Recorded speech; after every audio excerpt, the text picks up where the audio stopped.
ಸ್ವಲ್ಪ ಆಯಿಲ್ ಒಳಿಸು,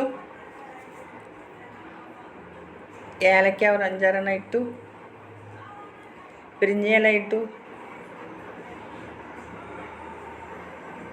പട്ട ഇട്ടു, പിന്നെ ക്രാമ്പിട്ടു. നന്നായിട്ട് വാടി വരട്ടെ. ഉള്ളി ഇട്ടു, അത് നന്നായിട്ട് യോജിപ്പിച്ചെടുക്കണേ, കറിഞ്ഞു പോരുത്. പിന്നെ തക്കാളി ഇട്ടു, ಸ್ವಲ್ಪ ഉപ്പിട്ടു. സോറി, ഇപ്പോൾ തന്നെ ഉപ്പിടാറുണ്ട്. അത് നന്നായിട്ട് വാടി വരണേ. പിന്നെ 2 സ്പൂൺ ബിരിയാണി മസാല ഇട്ടു, 1 സ്പൂൺ വെളുത്തുള്ളി ഇഞ്ചി പേസ്റ്റ് ഇട്ടു. അത് നന്നായിട്ട് വാടി വരണേ.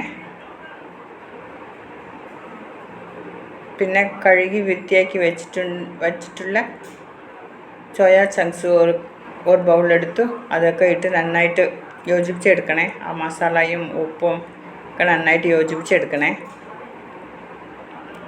യോജിപ്പിച്ചെടുത്ത ശേഷം കാണാം. ഞാൻ 2 ഗ്ലാസ് അരി എടുത്തിട്ടുണ്ട്. അതിന് 4 ഗ്ലാസ് വെള്ളം ഇട്ടു കേട്ടോ. വെള്ളമൊക്കെ നന്നായിട്ട് തിളച്ച് വന്നു. അതിനകത്ത്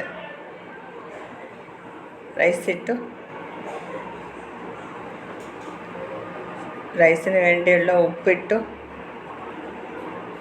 നന്നായിട്ട് യോജിപ്പിച്ച് വരട്ടെ.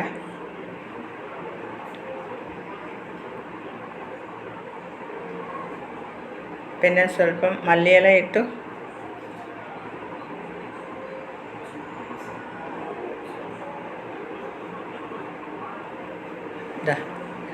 റൈസ് നന്നായിട്ട് വെന്ത് കേട്ടോ.